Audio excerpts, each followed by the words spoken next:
सभी प्यारे दोस्तों बच्चों को गुड मॉर्निंग। आपका अपना यूट्यूब चैनल एल के एम मीना पे सभी का स्वागत है। तो प्यारे दोस्तों, आज की वर्कशीट हमारी शिक्षा निदेशालय राष्ट्रीय राजधानी क्षेत्र दिल्ली और विषय हमारा मैथ मतलब गणित। ठीक है बेटा। और कार्यपत्र संख्या 11। आज की तिथि बेटा 3/11/2020 मंगलवार का दिन और ये कक्षा 7 के बच्चों के लिए है। तो सभी प्यारे बच्चे अपना यहाँ पे नाम लिखेंगे और यहाँ पे अपने कक्षा अध्यापक का नाम लिखेंगे। तो प्यारे बच्चों, आज की वर्कशीट की टॉपिक राशियों की तुलना, मतलब राशियों की आपस में हमें तुलना करनी है। और प्यारे बच्चों, अगर आप मेरे यूट्यूब चैनल पे तो नए हो तो सबसे पहले मेरे यूट्यूब चैनल को सब्सक्राइब करें और आगे की वीडियो देखने के लिए, आगे की वीडियो का नोटिफिकेशन जानने के लिए बेल आइकन को ज़रूर दबाएं। ठीक है बेटा। तो आओ प्यारे बच्चे, इस वर्कशीट को हम शुरू करते हैं। देखो बेटा, ये इसमें ये कुछ डायग्राम दिए हुए हैं। जैसे स्ट्रॉबेरी, जैसे हमने दुकान पे जाते तो 20 ग्राम लेते हैं। सेब कहते हैं भाई सेब वाले से 200 ग्राम सेब दे दो। और जैसे साइकिल की गति है तो मतलब जो इन सारी चीज़ों को तो हम किलोग्राम में तोलते हैं। ठीक है बेटा। तो किलोग्राम भाई जो इकाई होती है और उसमें छोटी इकाई ग्राम, फिर हम उसे भाई हम टन कुंटल में भी तोलते हैं। ठीक है। अब साइकिल की, जब मान लें हम साइकिल पे बैठे हैं तो हम जो किलोमीटर में उसकी दूरी नापेंगे। ध्यान रखना बेटा। कार की गति भी किस में नापेगी बेटा? किलोमीटर में नापेंगे। ये सब क्या है? आपस में राशियाँ हैं। तो आओ इसे हम और अच्छे से जानें। सामान्यतः हम अपने दैनिक जीवन में दो वस्तुओं की तुलना करते हैं। ऐसा करने से हम पाते हैं कि वह वस्तु दूसरी वस्तु से कितना गुना या दूसरी वस्तु पहली वस्तु का कितना भाग है। तो इसके लिए हम क्या करेंगे कि वस्तु को तुलना करने के लिए हम अनुपात का उपयोग करते हैं। अनुपात ज्ञात करने के लिए हम दोनों वस्तुओं की इकाइयाँ समान होनी चाहिए। और अनुपात का चिन्ह बेटा ये होता है, ध्यान रखें। अनुपात का चिन्ह ये यहाँ पे दिया हुआ है, ये दो बिंदी जैसे 2:1। ठीक बेटा। तो ये अनुपात का हमारा चिन्ह है, प्रतीक। अनुपात की खुद की कोई इकाई नहीं होती, मतलब जो ये अनुपात है इसकी कोई इकाई नहीं होती, मतलब संख्याओं का तो मोल अलग ही होता है। ठीक है बेटा। आगे देखते हैं। समतुल, सम का मतलब आप समझ रहे हैं समान तुलना वाला अनुपात, कि अलग अलग अनुपातों को समान भिन्न में बदलकर उनकी तुलना की जा सकती है। अलग अलग अनुपातों को समान भिन्न में बदलकर उनकी तुलना की जा सकती है। यदि दो भिन्न आपस में बराबर होते तो उन्हें क्या कहेंगे? हम समतुल्य अनुपात कहेंगे। बेटा ये परिभाषा हमें याद रखनी है। अब आगे देखें। राशियों की तुलना करने के लिए उनके अनुपात ज्ञात करना ही आसान तरीका होता है। मतलब किसी भी राशि की तुलना करते हैं तो उनका सबसे पहले हम क्या करेंगे? अनुपात निकालेंगे और वही सबसे आसान तरीका होता है। तो देखो यहाँ पे कुछ राशियाँ दिए हुए हैं तो उनका अनुपात कैसे निकालना है। तो राशियों का अनुपात एक भिन्न राशि होती है। कि उदाहरण देखो, उदाहरण में दिया है 300 किलोमीटर का 300 मीटर के साथ अनुपात ज्ञात करो। अब कह रहा है बेटा ये अब हमें मान लो 3 किलोमीटर दे रखा है और इधर हमें 300 दे रखा है। तो आपको पता ही है कि 1 किलोमीटर में कितने मीटर होते हैं? 1000। ये हमें पता होना चाहिए। देखो मैं आपको इसमें थोड़ा सा और अच्छे से बता देता हूँ। तो ये जो राशियाँ दी हुई हैं तो बेटा इनको सभी बच्चे अच्छे से याद कर लें और अपनी गणित की कॉपी में नोट भी कर लें।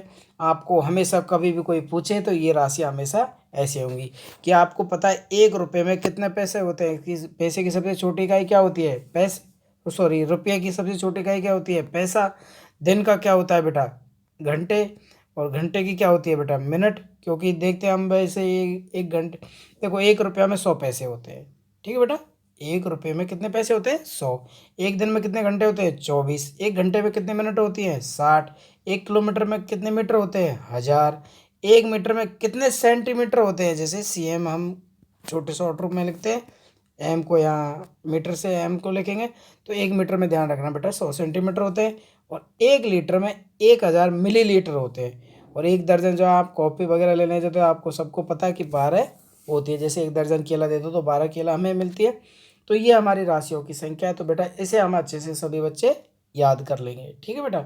अब आपसे कोई कुछ भी पूछे तो आप तुरंत उसका आंसर दोगे। तो यहाँ पे देखो 3 किलोमीटर का अनुपात इसके साथ निकालना है। ठीक है बेटा। तो पहले दोनों राशियों को एक ही इकाई में करेंगे।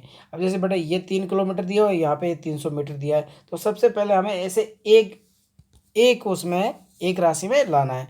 तो जैसे देखो बेटा, आपने देखा 3 किलोमीटर में कितने भाई, 1 किलोमीटर में जब 1000 मीटर हो तो 3 किलोमीटर में कितने हो गए, 3000 किलोमीटर हो जाएंगे। ठीक है बेटा, तो 3 इंटू उसको 1000 हम कर देंगे और 300 मीटर। अब ये भी मीटर हो गए, 3000 मीटर में हो गई संख्या, और ये भी 300 मीटर में हो गई। तो इस प्रकार हम अनुपात प्राप्त होता है एक सरल रूप में। देखो बेटा, 0 से 0 कट गई, और जैसे ये 3000 है, मैं आपको और करके बता देता हूँ। जैसे तो ये 0 से हमारे यहाँ पे हमने समान करेंगे तो ये 0 से 0 कट गई, 3 एकम 3, और 3 से ये कट जाएगा बेटा 10 बार। तो इसकी आंसर क्या निकल के आएगा, 10/1। ओके बेटा, और आगे हम हल करके देखेंगे। तो बेटा सबसे ज़रूरी है कि इन राशियों को हम बिल्कुल अच्छे से याद कर लें। ठीक है बेटा, देखो आगे है, राशियों को समान अनुपात में रखना, कि राष्ट्रीय ध्वज सदैव एक निश्चित लंबाई चौड़ा के रूप में बनाए जाते हैं। ध्यान रखना, राष्ट्रीय ध्वज सदैव एक निश्चित लंबाई व चौड़ाई के अनुपात में ही बनाए जाते हैं। जैसे कभी यहाँ पे राष्ट्रीय ध्वज की संख्या दे दी जाती है, या राष्ट्रीय ध्वज की लंबाई चौड़ाई के अनुपात में अगर आपको संख्या दे दी जाती है, तो उनको हमेशा एक सदैव निश्चित लंबाई और अनुपात के साथ में ही बनाए जाते हैं। ये चीज़ हमें ध्यान रखनी है। पहला क्वेश्चन इसमें यहाँ पे दिया है, उदाहरण के तौर पे, एक कंप्यूटर प्रयोगशाला में 6 विद्यार्थियों के 3 कंप्यूटर होने चाहिए। 6 विद्यार्थियों के लिए 3 कंप्यूटर होने चाहिए। तो ज्ञात कीजिए कि 24 विद्यार्थियों के लिए कितने कंप्यूटर की आवश्यकता पड़ेगी। अब यहाँ पे बेटा आप छोटा मोटा अनुमान लगा रहे हैं कि देखो ये कह रहा है, देखो इसी क्वेश्चन के अनुसार चलेंगे हम। 6 विद्यार्थियों के लिए कंप्यूटर की कितनी आवश्यकता है, 3। ठीक है बेटा, इसी क्वेश्चन के अनुसार। तो एक विद्यार्थी के लिए कंप्यूटर की संख्या कितनी हो गई, 3/6, क्योंकि 6 विद्यार्थियों के लिए बात कर रहा है तो 3 आ रहा है। अब अगर हम एक का निकालेंगे तो ये संख्या जो दी हुई है हमें विद्यार्थियों की, तो उसी के अनुसार 3/6। तो अब 24 विद्यार्थियों कंप्यूटर की बात कर रहा है, तो हमें कितनी की निकालनी है, 24 की। तो 3/6 इंटू 24, तो हमारा आंसर इसमें निकल के आएगा 6 चौका 24, ये कट गया तो 4 तिया 12। कितने कंप्यूटर की आवश्यकता पड़ेगी बेटा, 12 की। आगे समझ में, 12 की पड़ेगी। अब मान लो जैसे हम इस पे निकाल गए, तो एक कंप्यूटर पे कितने विद्यार्थी बैठ रहे हैं, 2। कितने बैठ रहे हैं बेटा, 2। ठीक है, जैसे आपसे पूछ लो भाई एक कंप्यूटर पे कितने विद्यार्थी बैठ रहे हैं, तो 2। तो 24 विद्यार्थी, तो मतलब उनको कितने कंप्यूटर की आवश्यकता पड़ेगी, 12 की। आगे बात समझ में। अब देखेंगे बेटा दूसरा क्वेश्चन, कि जैसे राजस्थान की जनसंख्या 570 लाख है, और यूपी की जनसंख्या कितने बेटा, 1660, मतलब 1660 लाख है, और राजस्थान का क्षेत्रफल 3 लाख प्रति वर्ग किलोमीटर है, और यूपी का 2 लाख वर्ग प्रति किलोमीटर है। तो दोनों राज्यों में प्रति वर्ग किलोमीटर की संख्या कितनी है। तो देखो बेटा, इसमें जब बात कर रहा है कि भाई राजस्थान की बात कर रहे हैं, तो राजस्थान की संख्या 570 लाख है, और यहाँ की बात कर रहे हैं, तो देखो 3 लाख प्रति वर्ग किलोमीटर में राजस्थान की संख्या कितनी है बेटा, 570। तो प्रति मतलब जब हम 1 किलोमीटर का अनुपात व्यक्तियों की संख्या निकालेंगे, तो 570 में 3 का भाग हम दे देंगे। ये कट गया हमारा 19 57, तो हमारी 190 लाख जनसंख्या 1 किलोमीटर में रहती है। आगे बात समझ में। अगर वो आपसे जैसे 3 लाख प्रति वर्ग, कि भाई 3 लाख प्रति वर्ग किलोमीटर में ये संख्या हमारे ये जनसंख्या रहती है, तो अगर हमें 1 किलोमीटर का निकालना है, तो हम इसका इसमें भाग दे देंगे, तो हमारी निकल के आ जाएगी 190 लाख। अब फर्स्ट भैया हमें दूसरा, अगर दूसरे की बात कर रहा है कि यूपी की जनसंख्या इतनी है, तो देखो बेटा यूपी की जनसंख्या के बारे में भी आप देख ले भाई। 1 किलोमीटर की बात कर रहा है, जैसे ये 2 किलोमीटर पे पहले, तो हम इसमें इसका भाग दे देंगे 2 का। तो 2 का भाग देंगे, 2 अंटो 16, 16 में फिर हमारा 6, 2 तिया 6, तो हमारा निकल के आ जाएगा 830 लाख। ओके बेटा, अब कह रहा है किस राज्य की जनसंख्या कम है, तो दोनों का तो राज्य होगा, ये निकल के आ गया हमारा प्रति। अब कह रहा है किस राज्य की जनसंख्या कम है, तो इसका आंसर क्या हो जाएगा बेटा हमारा, राजस्थान। क्या हो जाएगा बेटा इसका आंसर, राजस्थान।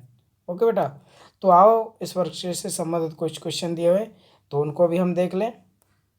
पहला क्वेश्चन है कि अनुपात अनुपात हमें ज्ञात करना है, तो आपने सीखे हुए बेटा। देखो ये 5 रुपये, और 5 का अनुपात हमें किससे निकालना है, 50 पैसे से। तो आप देखेंगे ये 5 रुपया है, तो 1 रुपये में कितने पैसे होते हैं? 100। ठीक है, तो पहले हम सबसे पहले इन राशियों को बराबर करेंगे, क्योंकि ये पैसे में दी हुई है और ये बेटा किस में दी हुई है बेटा? रुपये में। तो सबसे पहले हमें इस रुपये को भी क्या बनाना है? पैसा। तो आपको पता है 1 रुपये में कितने पैसे होते हैं? 100 हो गए। तो 5 रुपये में कितने हो गए बेटा? 500। कितने हो गए बेटा? 500। अब हमारी ये राशि क्या है? ये भी पैसे में और ये भी पैसे में। तो अब मैंने काट के देखेंगे, 5 जीरो से जीरो कट गई। अब 5 एकम 5 और 5 से 1 कट गया 10 बार। ये भी तो देखो, अगर 50 में हम भाग देंगे तो इसकी राशि निकल के आएगी 10:1।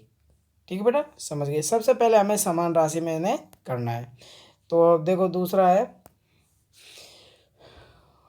15 किलोग्राम और 210 ग्राम। तो आपने, मैं यहाँ पे हल करके बता देता हूँ आपको। ये 15 किलोग्राम है और यहाँ पे ये 210 ग्राम है।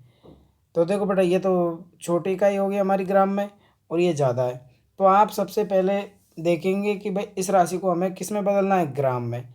अब आपको पता ही है कि देखो यहाँ पे दिया हो, मैंने बताया था, यहाँ पे दी नहीं है राशि।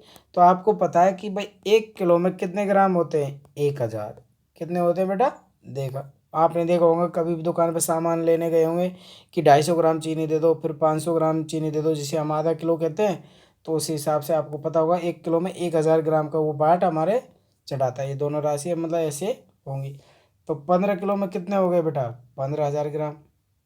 हुए कि नहीं हुए? देखो, मैंने कॉपी में और अलग अच्छे से हल करके बता देता हूँ, यहीं पे बता देता हूँ बेटा, ठीक है। तो दूसरा क्वेश्चन भाई, 15 किलो को हम ग्राम में बदल देंगे। तो 15 किलो को जब हम 1000 से गुणा करेंगे तो 15,000 और ये 210। ठीक है बेटा। अब ये जीरो से हमारी जीरो कट गई। अब 3 से काटेंगे, 3 7 21 और 3 से कट गया बेटा ये 3 पंजो 15 और डबल जीरो की डबल जीरो। तो ये हमारा अभी इससे आगे ये कट भी नहीं रही।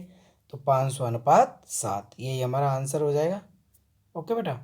अब देखते हैं तीसरा कि ये कह रहा है 9 मीटर और 27 सेंटीमीटर। 9 मीटर और 27 सेंटीमीटर। तो आपको पता ही है कि 1 मीटर में कितने सेंटीमीटर होते हैं? 100। देखो यहाँ पे ये रहा, देखो ये दिखा ना कि 1 मीटर में कितने सेंटीमीटर होते हैं बेटा? 100। तो यहाँ पे आप देखो, सबसे पहले हम इनको बराबर करेंगे, 9 और अनुपात 27। तो आपको पता है ये मीटर में दी हुई है, तो सॉरी ये सेंटीमीटर में दी हुई है, तो इसे भी हमें सेंटीमीटर में बदलना। तो 1 मीटर में कितने होते हैं? 100। तो ये कितने हो गए बेटा? भाई 1 में 100 कर रहा था, 9 में कितने हो जाएंगे? 900। 900 अनुपात 27। अब इन्हें हमें काट के देखेंगे, अगर कट रही है तो संख्या, ये 3 से कट रही है, 3 से कट गया 9 बार, 9 3 नाम 27। अब इसे 3 से काट के देखेंगे तो बेटा ये 300 बार कटेगी। ठीक है, यहाँ पे मैं यहाँ पे ये तीसरा क्वेश्चन, तो ये कट गया, जैसे हमने काट के देखा, ये 3 से जब मैंने काट के देखेंगे तो यहाँ पे इतने ना, फिर देखो दोबारा 3 से कट रहा है तो 100, 3 से 100 बार इसमें भाई 300 में भाग 3 कर दिया तो 100 बार, और ये तो हमारा 100:3, ये हमारा आंसर हो जाएगा। ठीक है बेटा। अब चौथा क्वेश्चन है कि 30 दिन और 36 घंटे। तो बेटा ये 30 दिन की बात कर रहा है, अनुपात 36 घंटे। तो बेटा देखो, अब दिन तो ज़्यादा हो रहा है और घंटे छोटे इकाई है, तो हमें इस संख्या को घंटे में बदलना है। तो आपको पता है एक दिन में कितने घंटे होते हैं बेटा? 24। कितने होते हैं? 24। तो 30 दिन में कितने हो जाएंगे? तो इसे हमें 24 इंटू 30 कर देंगे, तो ये हमारा 24×72। तो कितने घंटे निकल के आएगा बेटा हमारा? 720 घंटे। अब हम मैंने अनुपात में रखेंगे, 720:36। तो बेटा अब इन्हें हम काट के देखें, 36 इंटू 36, एक बार कटा 36 से, और 36×2 72। तो इसका आंसर हमारा निकल के आएगा 20:1। ओके बेटा। अब बेटा देख, दूसरा है कि अपने दैनिक जीवन से कुछ उदाहरणों की सूची बनाई जहां अनुपात और समानुपात का प्रयोग करना है। तो जो भी आपके दैनिक जीवन में जो काम आती है सारी वस्तुएं, तो उनके बारे में हमें, उनका नाम हमें लिखना है कि कौन सी वस्तु कितनी क्या क्या काम आती है। बस इतना ही हमें लिखना है। तो सभी प्यारे बच्चे से अच्छे से मैथ की कॉपी में हल करेंगे, और जो ये लास्ट वाला क्वेश्चन है आप इसे खुद करेंगे। ठीक है बेटा। और अपने दोस्त या टीचर की भी मदद आप इसमें ले सकते हैं। अपने घर में परिवार में कोई भी भाई बहन है तो उसकी मदद भी आप ले सकते हैं। तो सभी प्यारे बच्चे इस वर्कशीट को अच्छे से अपनी गणित की कॉपी में करेंगे और अपने गणित वाले टीचर से चेक करवाएंगे। Thank you. आगे की वीडियो के साथ मिलेंगे, तब तक के लिए बाय बाय, टाटा।